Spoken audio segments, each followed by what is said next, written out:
Public Sénat, avec le soutien de la Mutuelle nationale territoriale, la Mutuelle des agents des services publics locaux et Adviso Partners, cession, acquisition et transmission d'entreprises, nos territoires ont de la valeur, vous présente le Journal des territoires.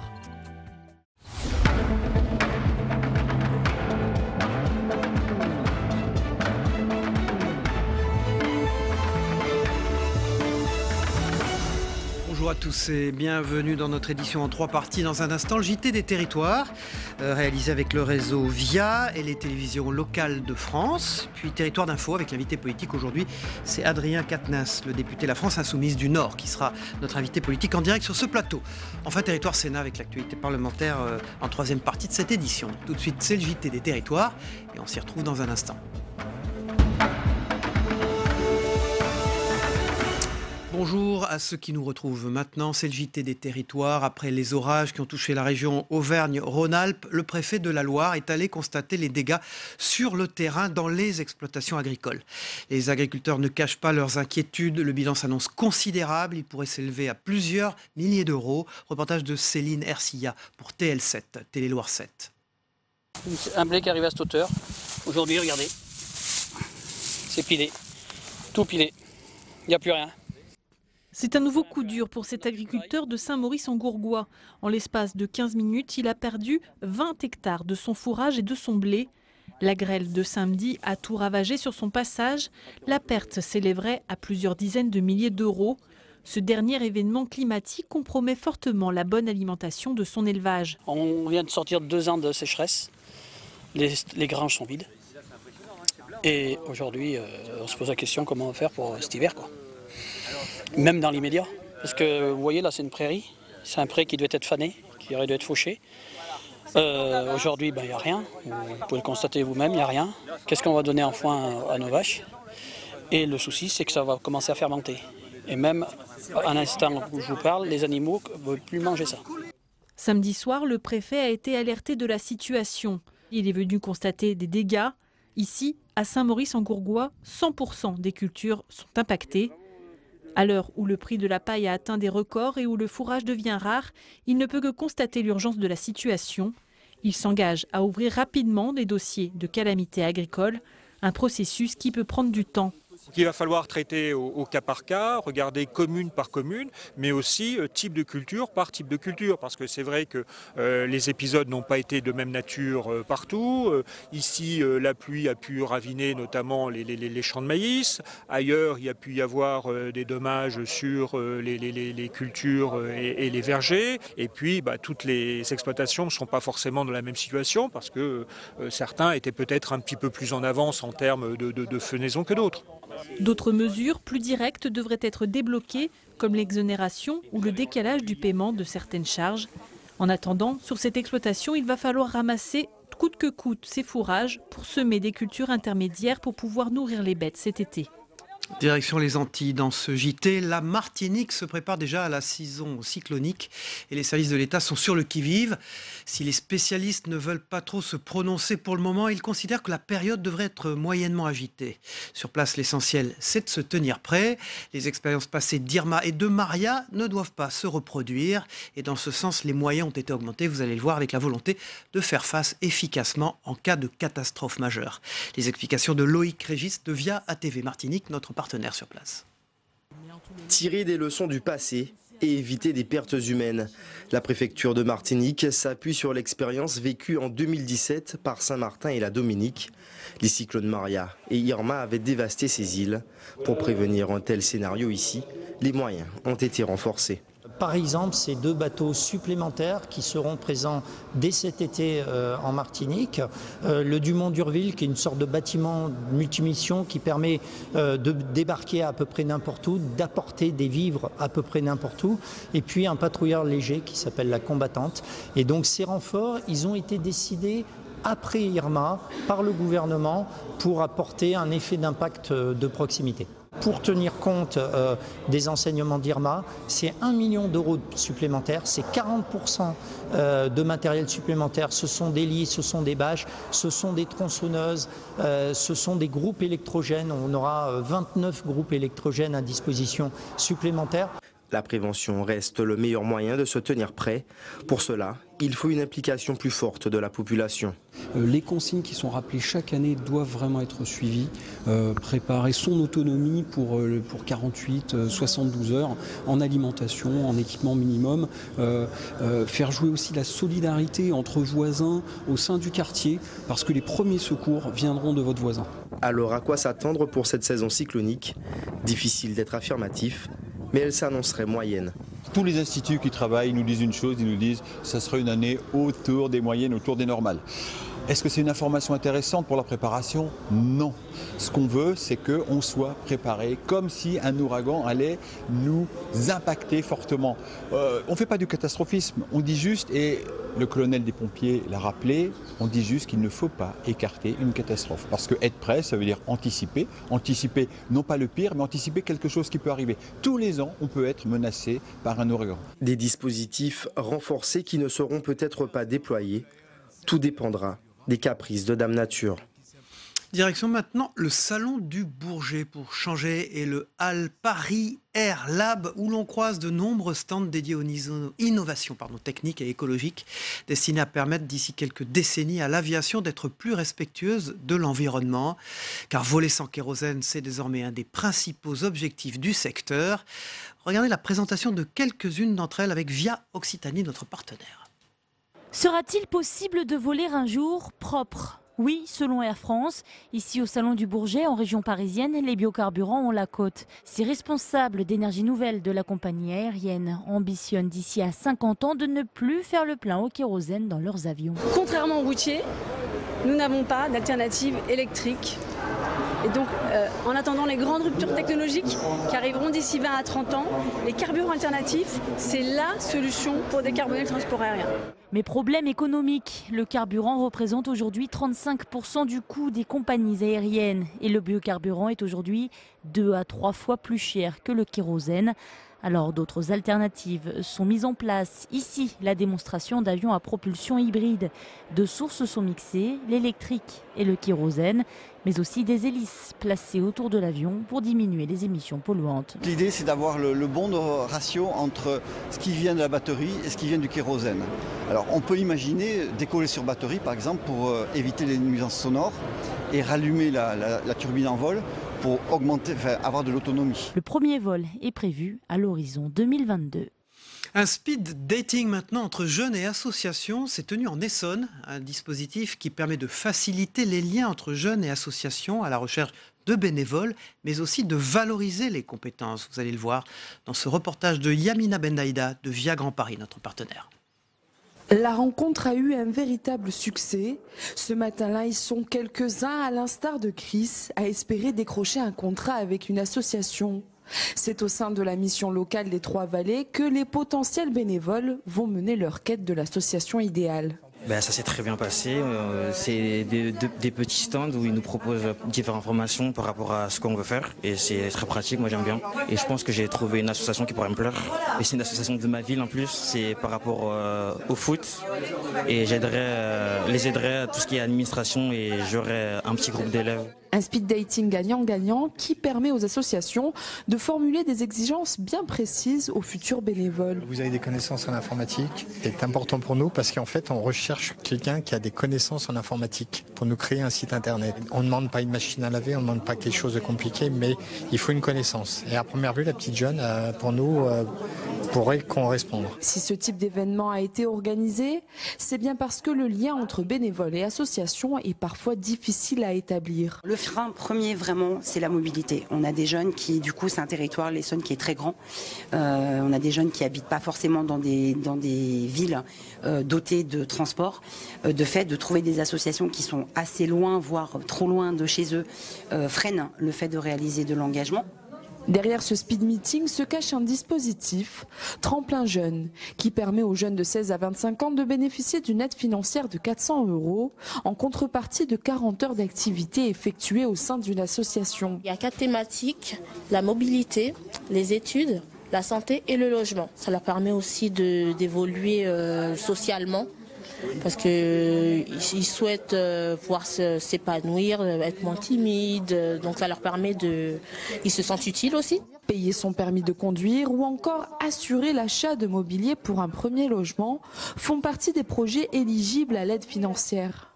Ce dispositif remplace la carte jeune qui comptait 10 fois plus de bénéficiaires par mois et qui ne nécessitait aucune contrepartie.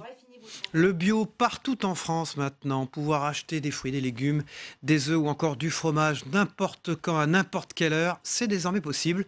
Situé au pôle d'activité d'Aix-en-Provence, Nature au frais, c'est son nom, et le tout premier distributeur automatique de produits bio de France. Regardez cette découverte avec Florence Giroud de Provence Azur TV, notre partenaire. Pas de vente directe sur le marché pour Manon ce jour-là. Herbes aromatiques, poivrons, tomates anciennes ou œufs, cette agricultrice d'Aiguille est venue remplir ses casiers réfrigérés. Inauguré il y a seulement quelques jours, cet espace situé au cœur de la zone d'activité des Milles est le premier drive fermier de ce type à voir le jour en France. Ouvert 24 heures sur 24, 7 jours sur 7, il permet ainsi à Manon de vendre ses produits en libre service. D'abord, le client choisit son box, donc s'il veut le ratatouille, il regarde le chiffre, si c'est 10, 01. Il vient sur l'écran, il tape son chiffre en plein. Là, il y a le contenu du casier, tout ce qu'il y a à l'intérieur. Il ajoute au panier et après, il fait le règlement. Et il peut prendre plusieurs casiers. Il peut prendre le pain, rajouter les œufs, du fromage. Le concept de ces box réfrigérés a été développé par Patrick Bonnard, PDG du groupe Altéor. Son objectif, augmenter le chiffre d'affaires des agriculteurs. L'idée, c'était aussi d'apporter une solution casier en monde urbain, puisque souvent les casiers qui existent aujourd'hui sont des casiers qui sont non structurés, non organisés et qui se trouvent souvent contre le pôle agricole. Voilà. Aujourd'hui, l'idée, c'est de faire descendre dans la rue le monde agricole avec une marque qui leur appartiendra, qui sera Nature au frais, puisqu'on va tous les fédérer sous la même marque. Grâce à un logiciel, la productrice bio peut connaître à distance l'intégralité des produits vendus ici et s'adapter ainsi à la demande. Elle sait à quelle période de la journée elle doit revenir approvisionner. On aura sur le long terme des statistiques très intéressantes sur la rotation des casiers et les meilleurs casiers, donc les meilleurs produits qui sont intéressants pour le consommateur. Un gain de temps et d'argent pour Manon qui peut en parallèle continuer de gérer son exploitation et faire les marchés. Avec une centaine de casiers à sa disposition, Manon propose également des recettes clés en main, du pain bio ou le fromage de chèvre de son père. Nature au frais souhaite développer une trentaine de drives comme celui-ci en 2019 et s'implanter prochainement partout en France. Voilà, on poursuit ce JT des territoires avec les unes de la presse quotidienne régionale dans un tout petit instant.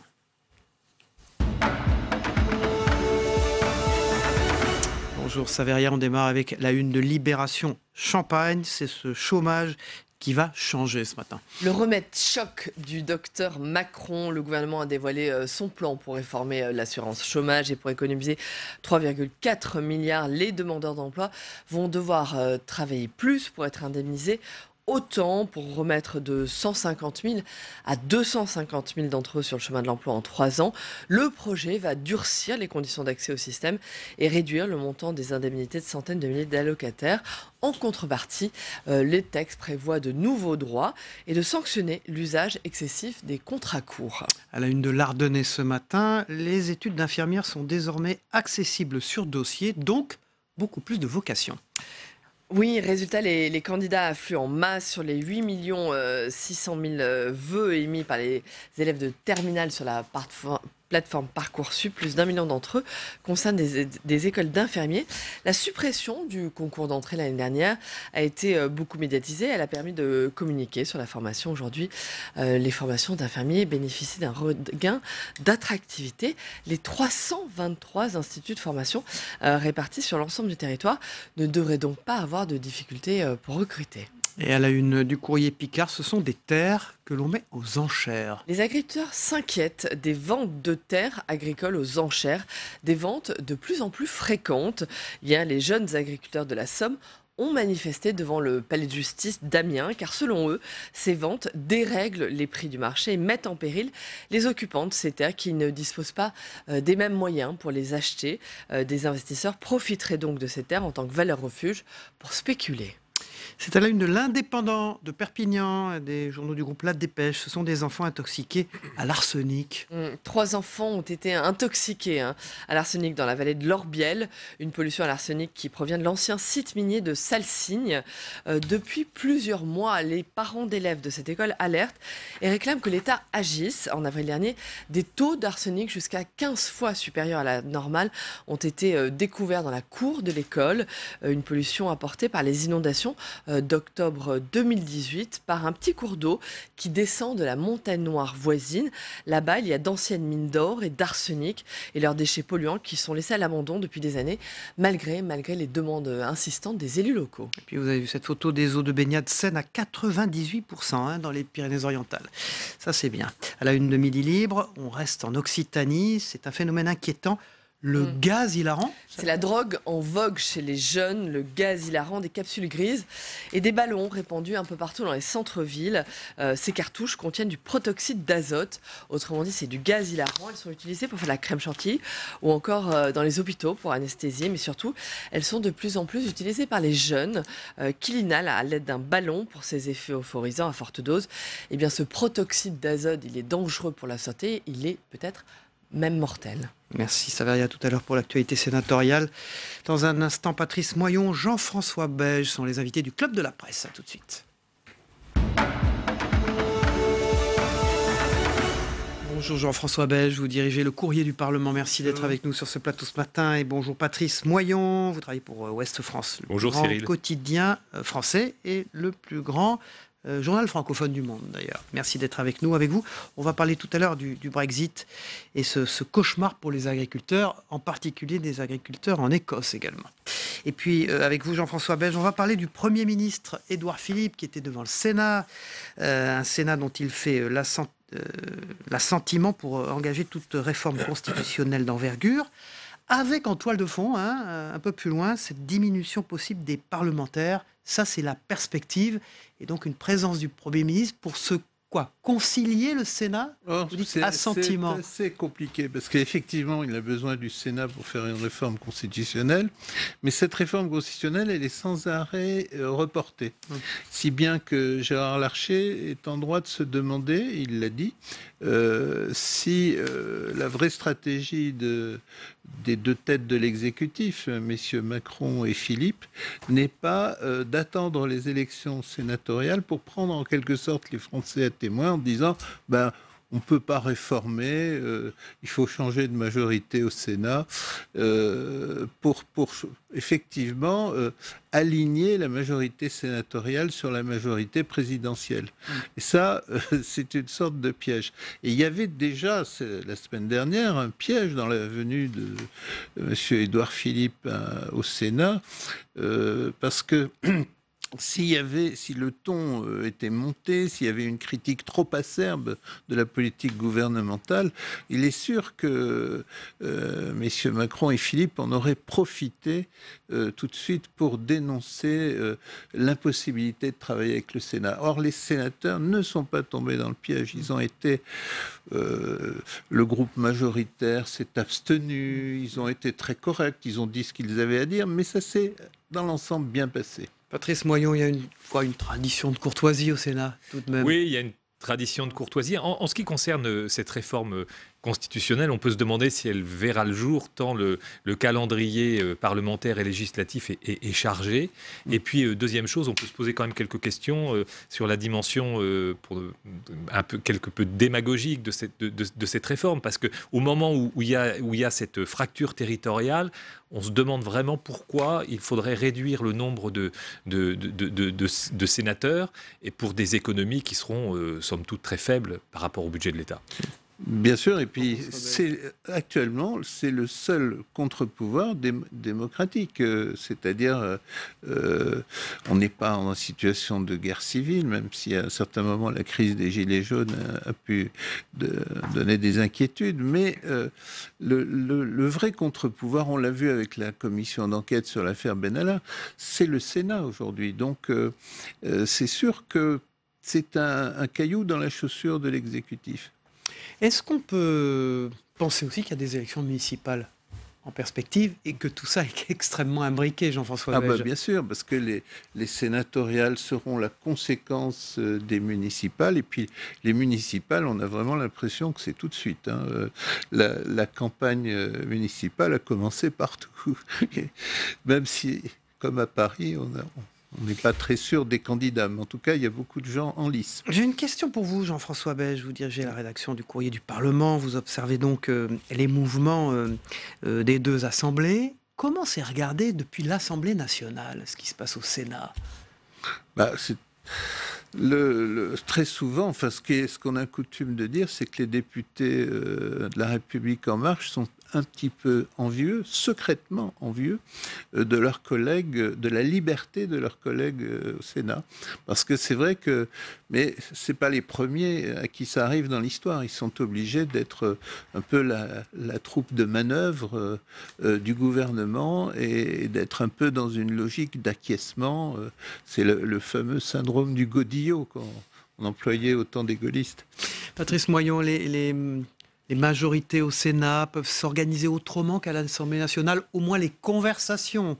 C'est vrai qu'il y a une tradition. Les majorités. C'est vrai qu'il y a une tradition au Sénat, à la fois de courtoisie et aussi de liberté de ton. Alors c'est peut-être lié aussi à l'expérience politique des sénateurs, mais traditionnellement, effectivement, la majorité à l'Assemblée nationale. Vous parlez de majorité Godillot, oui, effectivement, et je pense qu'on peut le dire aujourd'hui. Voilà, Édouard Philippe, un Sénat dont il faut l'assentiment pour engager toute réforme constitutionnelle d'envergure. C'est l'édito de Jean-François Beige dans le Courrier du Parlement. Club de la presse, on poursuit. Patrice Moyon, le Brexit fait cauchemarder les agriculteurs, pas simplement en France, en Écosse et dans Ouest France, dans vos pages régions. Une de mes collègues, Fanette Bon, qui est responsable de l'agriculture, est allée interroger sur les hautes terres battues par les vents et la pluie d'Écosse.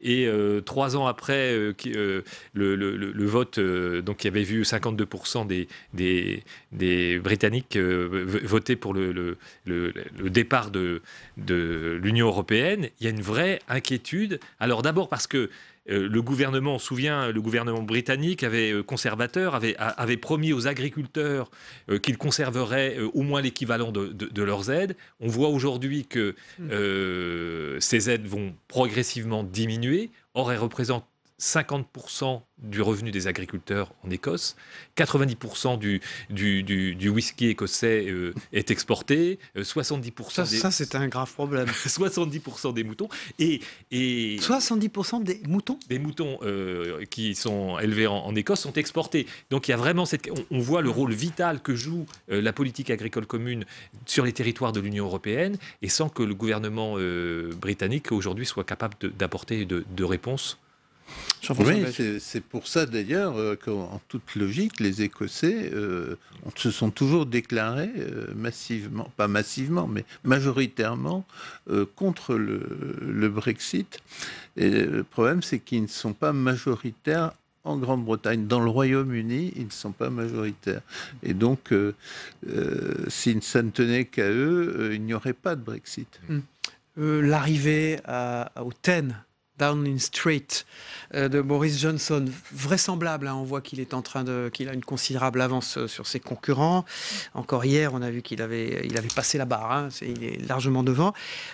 Et pas de nature à améliorer les choses, pas du tout. Non, parce qu'il est partisan d'une ligne dure, donc on pourrait se diriger vers une absence d'accord, donc un Brexit dur, avec des conséquences pour nos agriculteurs. Oui, évidemment au Royaume-Uni, mais aussi ici en France, notamment avec les échanges agroalimentaires. On se rend compte que sur la scène politique internationale aujourd'hui, on avance un peu à l'aveugle. C'est le cas aux États-Unis, c'est le cas avec la rationalité ne fait plus partie du paysage. Oui, puis ce sont des personnages, des nouveaux venus. Et, franchement, il y a une grosse différence entre M. Boris Johnson et M. Harold Macmillan ou Alec Douglas-Home. Voilà, vous parlait des premiers ministres d'autrefois qui étaient pas du tout le même genre. Non, mais même entre-temps, il y a eu John Major, il y a eu Tony Blair, même Cameron, il y a eu Gordon Brown, il y en a eu. Ces gens avaient quand même une certaine donné une image très polissée de leur pays. Enfin, avec Boris Johnson, on saura très vite ce qu'il pense parce qu'il le dira en français. Il a un avantage, c'est qu'il est très francophone. Il a été ministre des Affaires étrangères de Theresa May. Mais il parle très bien le français. Merci Jean-François Beige, vous restez avec nous. Patrice Moyon, vous restez avec nous pour le débrief de l'actualité et des propos de notre invité politique qui sera sur ce plateau tout à l'heure, Adrien Quatennens, qui est député de la France Insoumise du Nord. Tout de suite, on va regarder ensemble la météo des territoires de Gilles Mourou. Vous allez voir, il y a des orages à prévoir et de la chaleur dans le sud-est. La météo vous est présentée par l'Assemblée des départements de France.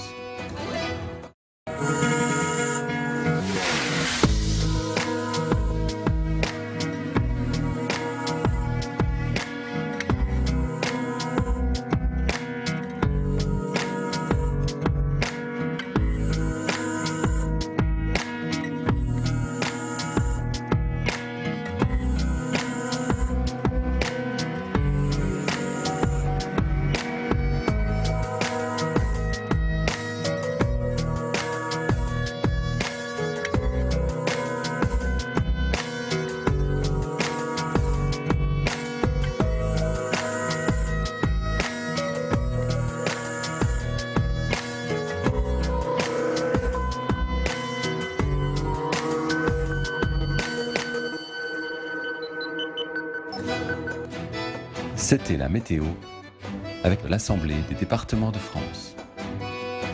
Voilà, nous parlions de Boris Johnson avec Jean-François Beige et Patrice Moyon il y a un instant. Eh bien, il a de grandes chances d'être le prochain Premier ministre dans quelques semaines et il s'exprimait à la télévision anglaise. Vous allez le voir dans un instant dans le Zap Monde de TV5 Monde, ce que vous devez retenir de ce qui se passe à l'étranger. Et puis également, vous verrez Donald Trump qui lançait à Orlando, en Floride, le départ de sa campagne présidentielle. On se retrouve après le Zap Monde.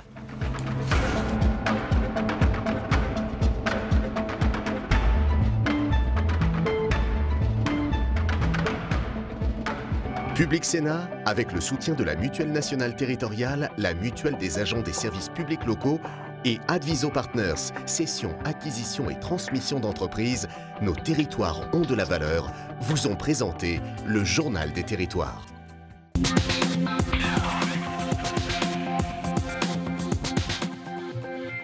En fait, on s'attendait à ce que Donald Trump fasse un bilan quand même de ces 2 années et demie à la Maison-Blanche. Il a plutôt expédié ce bilan. Le monde entier envie notre économie.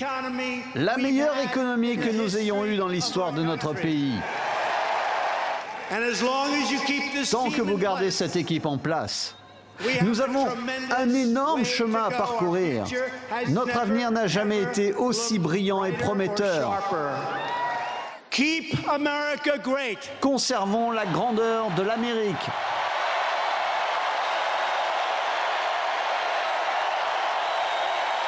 Donald Trump a déjà donné le ton de sa campagne. Il s'est exprimé sur Twitter avec ses propos fracassants. La semaine prochaine, la police migratoire va commencer à expulser les millions d'étrangers illégaux qui sont entrés de manière illicite aux États-Unis. Ils seront renvoyés aussi rapidement qu'ils sont arrivés. En une semaine à peine, les affrontements entre les communautés Emma et Landou ont fait plus de 160 morts dans le territoire de Djougou, en Ituri. Comme nous n'avons pas d'armes, nous n'avons rien pu faire à part regarder nos villages brûler et notre peuple mourir. Après presque une année d'accalmie, les massacres recommencent, les civils sont en première ligne. Il a suffi de peu pour réactiver les conflits. En Ituri, nous sommes en train de vivre l'épuration ethnique ou le génocide. Dans le camp de Bunia, des milliers de personnes s'entassent. En l'espace de 2 semaines, plus de 300 000 personnes ont fui les violences interethniques dans le nord-est de la RDC. Un débat télévisé qui signe le retour de Boris Johnson. Face à ses rivaux, le député conservateur fervent défenseur d'un Brexit dur persiste et signe. Nous devons sortir le 31 octobre parce que sinon, je crains que nous devions faire face à une catastrophique perte de confiance dans la politique. Nous avons déjà repoussé le problème 2 fois et je pense que les Britanniques en ont plus qu'assez.